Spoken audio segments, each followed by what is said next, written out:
आपल्यासोबत माजी आमदार दिनकरजी माने साहेब आहेत. त्यांनी सध्या एक बीजेपी पक्षामध्ये प्रवेश केल्यानंतर तर साहेब तुम्हाला आज तुम्ही काही म्हणजे नवीन पक्षामध्ये प्रवेश केलात भाजपामध्ये, तर तुमचा अनुभव कसा आहे आणि जनतेचा कल या जिल्हा परिषद आणि पंचायत समितीमध्ये कोणत्या दिशेने तुम्हाला झुकता वाटतो?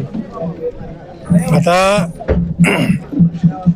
कोण्या ज्योतिषाकडे जायची गरज नाही. या तालुक्यामध्ये अस्तित्वच होतं शिवसेना आणि भाजपचं. आता शिवसेना आणि भाजप एकत्र झाल्यामुळं आता कुणाच्याही कपाळाला गुलाल लागणार नाही, फक्त भाजपच्याच कपाळावर गुलाल लागणार आहे.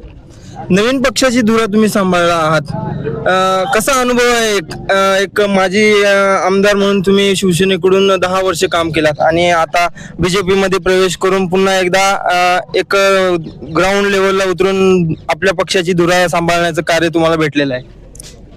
शिवसेना आणि भाजप काही वेगळं नव्हतं माझ्यासाठी.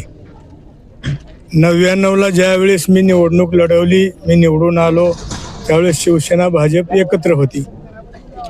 2005ला मी लढलो, त्यावेळेस शिवसेना भाजप एकत्रच होती. त्याच्यामुळं आज जे भाजपमध्ये आहेत ते कधी काळी मला सहकार्य केलेलेच आहेत आणि म्हणून या सहकार्याची परतफेड, याची देही याची डोळा इथंच करावी लागते आहे. पुण्यकामाची परतफेड इथंच करावी लागते आहे आणि म्हणून ती परतफेड कार्यकर्त्याची करण्याची ही वेळ आलेली आहे आणि म्हणून मी भाजपमध्ये प्रवेश करून या सगळ्या कार्यकर्त्याला न्याय देण्यासाठी मी समोर आलो, माझ्या वैयक्तिक स्वार्थासाठी नाही. साहेब, एक शेवटचा प्रश्न,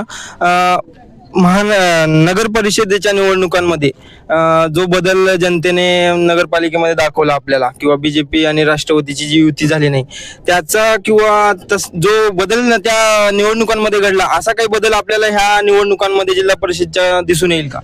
मला नगर परिषदेवर काहीच बोलायचं नाही, कारण नगर परिषदमध्ये मी सक्रिय नव्हतो, कुठे गेलो नाही, कुठे आलोही नव्हतो.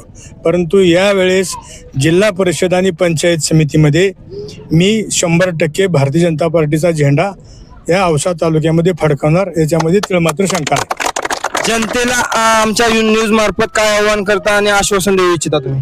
मी जनतेला एवढंच आव्हान करतो की गेली 10 वर्ष मी विरोधी पक्षात होतो. या तालुक्यामधली विकास कामं जेवढी व्हायला पाहिजे तेवढी झाली नाहीत, पण माझ्या परीने संघर्ष करून, याच सगळ्या कार्यकर्त्याच्या जोरावर संघर्ष करून एका वर्षामध्ये 15 वेळेस रस्ता रोको करणारीच ही सगळी कार्यकर्ते आहेत आणि म्हणून संघर्ष करून आम्ही विकास केला. पण सत्तेमध्ये राहून जो विकास होतो तो विरोधी पक्षात राहून होऊ शकत नाही आणि म्हणून या तालुक्याला विकासाच्याकडे घेऊन जाण्याचं काम भारतीय जनता पार्टीच्या माध्यमातून करायचं आहे आणि म्हणून जनतेचा विकास आणि कार्यकर्त्यालाही स्थैर्य देण्याचं काम या माध्यमातून करण्यासाठीच मी भाजपमध्ये प्रवेश केला. साहेब, तर जनता आशा करते की पुन्हा एकदा 10 वर्षानंतर माने साहेबांची जी लहर औसा तालुक्यात होती ती, आणि तोच एक तडफदार नेतृत्व आपल्याला पुन्हा एकदा औसा तालुक्यात बघायला मिळेल अशी जनता अपेक्षा करते आपल्यापासून. मला आता पुढील निवडणूक कुठली लढवायची नाही, म्हणून माझं नेतृत्व वगैरे म्हणायचं नाही, आता कार्यकर्त्यासाठी काम करायचं आहे. मी त्यावेळेसही सांगितलंय आणि कुणी अपेक्षेने मी भारतीय जनता पार्टीत जातोय अशातलं नाही. कुणी काही गैरसमज असेल डोक्यातून काढून टाका.